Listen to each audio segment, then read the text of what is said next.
Vamos falar sobre os atendimentos por parte do SAMU aqui no município de Juí. E agora nós teremos na próxima sexta-feira também a inauguração, né, das atividades da UPA, né? Transferência, na verdade, dos trabalhos aí do pronto atendimento, do posto aí da 19 de outubro para a nova unidade da UPA. E nós estamos em contato então com o Edgar Boy, ele que é coordenador do SAMU aqui no município e também dos serviços de urgência e emergência da Secretaria Municipal de Saúde, para nos falar sobre esta alteração, se muda alguma coisa quanto ao atendimento do SAMU, continuam as mesmas ações. Como é que dá para avaliar também essas mudanças que ocorrem em termos de transferências de atividades do PA para a UPA e o serviço do SAMU que vem ao encontro disso? Quais alterações que podem ocorrer? Edgar, boa tarde. Boa tarde, Valdir. Boa tarde a todos os ouvintes. O que vai acontecer de alteração é somente com pacientes atendidos pelo SAMU, pela unidade básica do SAMU, de baixa complexidade.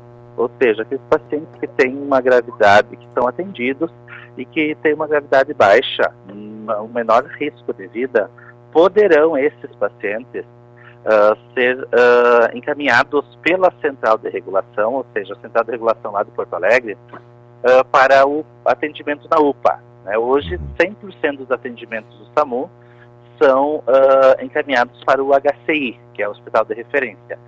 Com a abertura da UPA, esses casos de baixa complexidade podem ser encaminhados para a UPA. Mas a definição de que se eles vão para a UPA ou para o HCI, isso é dado através da avaliação do médico regulador, que ele está em Porto Alegre na central de regulação. Né? No momento Sim. que a equipe faz o retorno dos dados, passa os dados, sinais vitais, situação que encontra o paciente isso, a orientação de medicação e a orientação de transferência ou de manter o paciente em casa é feita pelo médico regulador lá em Porto Alegre, e é ele que vai definir, então, em algumas situações, que possa ser levado, então, esses pacientes para a UPA e não para o HCI. Quais os casos, por exemplo, que são essas situações aí que você aponta?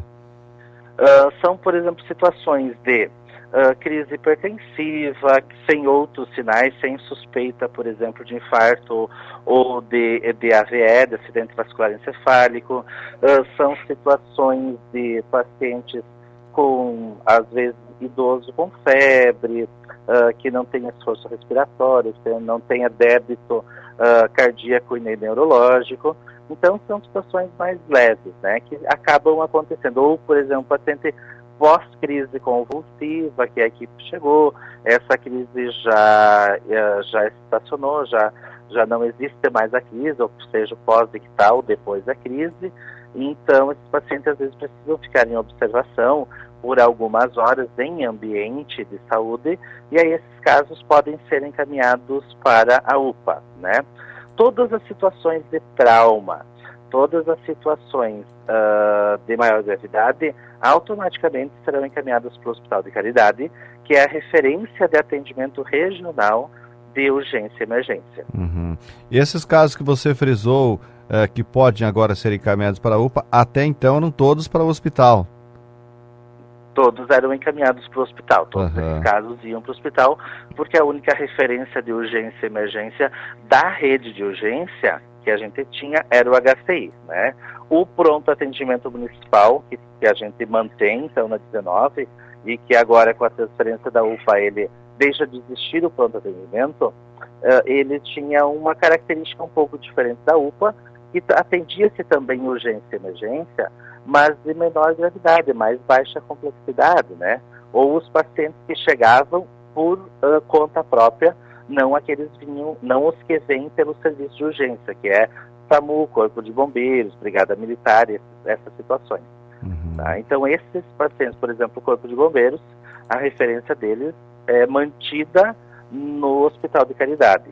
Os demais serviços todos, o Hospital de Caridade se mantém como referência para o atendimento de urgência e emergência. Sim. Bom, agora com esse atendimento na UPA, quer dizer, já começa com atividades a mais do que hoje ocorre junto ao pronto atendimento, né, Edgar? Na verdade, a gente não tem uma grande distinção do que acontece no pronto atendimento com a UPA, tá? Porque o pronto atendimento ele já mantém uma característica de UPA. O que nós temos no prédio da UPA? Uma estrutura física mais adequada, uma divisão de espaços e uma condição de espaços e de equipamentos mais qualificadas, né? Claro que a gente, no sentido de qualidade de serviço, tudo isso vem se crescendo cada vez mais dentro do serviço de urgência do município, mas nós não vamos ter uma grande diferença do pronto atendimento, né? Porque, por exemplo, exames de laboratório no pronto atendimento, a gente já tem eles durante 24 horas por dia à disposição. E isso permanece na UPA. Serviço de radiologia, raio-x, a gente vai conseguir ampliar o horário deles, né? Que a gente vai manter serviço de radiologia dentro da UPA das 7 da manhã às 11 da noite. E hoje também no pronto atendimento a gente tem até às 19, amplia-se esse tempo um pouco, né? E aí o tempo de observação, que hoje é para ser no pronto atendimento até 8 horas, a UPA, esse tempo ele amplia-se para até 24 horas. O paciente permanecer em observação, permanece em atendimento e posteriormente ele vai ser transferido para o hospital, se necessário for, e se resolvido o problema, o paciente recebe alta e é liberado com conduta. Por exemplo, orientação de unidade de saúde, acompanhamento, medicações, entre outras situações. Bom, Edgar, agora também com relação aos trabalhos normais aí do SAMU, ontem parece que houve uma movimentação maior, foi também em função dessa operação da polícia ou teve outros casos aí que ocorreram, movimentações aí de atendimentos por parte do SAMU aqui na cidade? Na verdade, a gente vem observando uma crescente nos atendimentos em todas as áreas, né? Claro que o que acontece são vários fatores ligados a isso, né? Hoje, cada vez mais as pessoas entendem a importância dos serviços de urgência, que não é só o SAMU, é Brigada Militar, é Corpo de Bombeiros, as demais polícias envolvidas, né? Mas entendem, então, essa importância de um acidente, mesmo que seja de baixa gravidade, tendo vítima, sempre se chama o serviço de urgência para que faça o atendimento adequado, né? Então isso vem aumentando o número de chamados.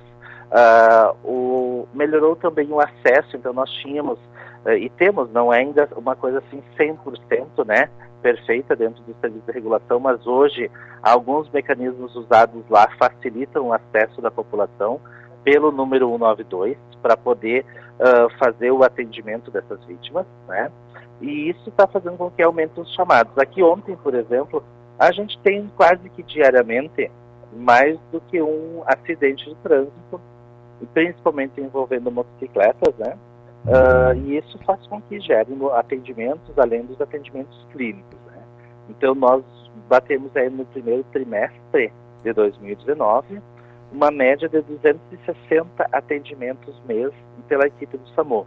Lembrando que a equipe avançada, além do atendimento local, ela faz todo o atendimento para regional, né? Toda 17ª é atendida pela equipe avançada, em especial para transportes de alta complexidade. Então, pacientes que saem, por exemplo, de Panambi e são transferidos para Santa Rosa, de Juí para Passo Fundo. Nesse sentido, assim, toda a 17ª tem a cobertura do SAMU avançado de Juí. Bom, você frisou esse número, primeiro trimestre, na verdade, aí de 2019, esses 260 casos. No semestre, você tem já esse balanço, Edgar? Não. Do semestre todo de 2019 eu não tenho esse balanço ainda, até porque esse foi um período, esse mês de julho agora, final de junho e mês de julho, a gente esteve muito mais envolvido com a questão da abertura da UPA, então como a rede de urgência compreende tudo isso, a gente não fechou todos esses atendimentos, mas assim, posso te dizer que provavelmente o número do segundo trimestre de 2019, ele é maior do que do primeiro, tendo em vista que no primeiro trimestre a gente tem o período de férias, onde nós temos uma movimentação menor dentro das cidades, né? Mais pessoas saem viajar, Claro que sazonalmente a gente tem mais acidentes do tipo esportivos, acidentes em piscinas, bicicleta e tal. Mas, historicamente, janeiro, fevereiro e março são os meses com um número um pouco menor de atendimento. E agora, a partir daí, sempre aumenta um pouco, né? Então, provavelmente fecharemos o primeiro semestre de 2019 com um número maior de 260 atendimentos mês para a equipe do SAMU de Juiz. Bom, motos, que é um caso frequente de acidentes que mais acontece na cidade, em média, aí, qual o número de ocorrência de atendimentos que vem a esses casos? Tem esses números em média? Nós temos aí dentro dos atendimentos todos, né, em torno de 45% dos atendimentos do SAMU são casos traumáticos. Os demais são casos clínicos.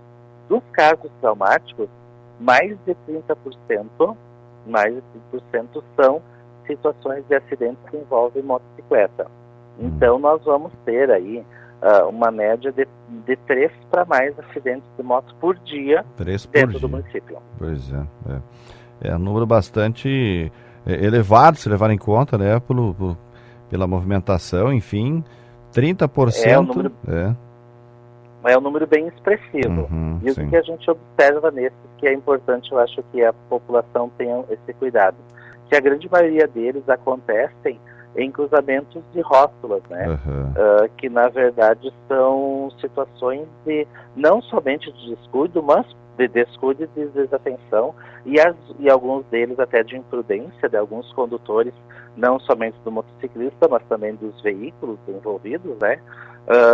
Que é isso, que é a questão de não respeitar adequadamente a sinalização das vias, não respeitar adequadamente a presença de rótulas, né? Não respeitar as vias sinaleiras, que faz com que o número de atendimentos, de acidentes, esteja bastante elevado, em especial com as motocicletas. Muito bem, bom. Quer dizer que, na verdade, o maior número de atendimentos do SAMU é com relação a casos de acidente, ou mais também os problemas? Como que dá para considerar esse aspecto em termos de números, né? Números de acidentes e também com relação a outros casos que são feitos por parte do Serviço de Urgência e Emergência? Como eu disse anteriormente, 55% dos casos são clínicos. 55% são clínicos? Sim. Isso, certo. Ainda a gente mantém mais clínicos do que trauma. Então, assim, a gente faz mais atendimentos em domicílio do que atendimentos na rua, por exemplo, que seriam os casos de trauma, de acidentes, né? Então quer dizer, desse número que você frisou, então, esses 55% são clínicos, 45% acidentes, e dentro desses 45%, 30% são envolvendo motos, é isso? Exatamente, isso mesmo. Pois é, muito bem. E aí, por isso que ele se apresenta com um número bem expressivo de casos, né? Os acidentes de motocicleta. Ok. Tá certo, Edgar. Agradecemos, então, a sua participação, esclarecendo esse trabalho importante que é realizado por parte do SAMU. São quantos profissionais que trabalham no SAMU atualmente? No SAMU a gente mantém uma equipe de plantão de 2 condutores, um médico, um enfermeiro e um técnico de enfermagem. Então nós temos hoje uma equipe de 35 profissionais atuando para dar conta de todo o serviço, né? E no plantão, 5 profissionais por plantão de 24 horas. Sim, tá certo. Tá bom, Edgar, obrigado por essas informações, um bom trabalho para você. Eu que agradeço, um bom trabalho a todos, uma boa tarde, e a gente está sempre à disposição para esclarecer dúvidas da nossa sociedade.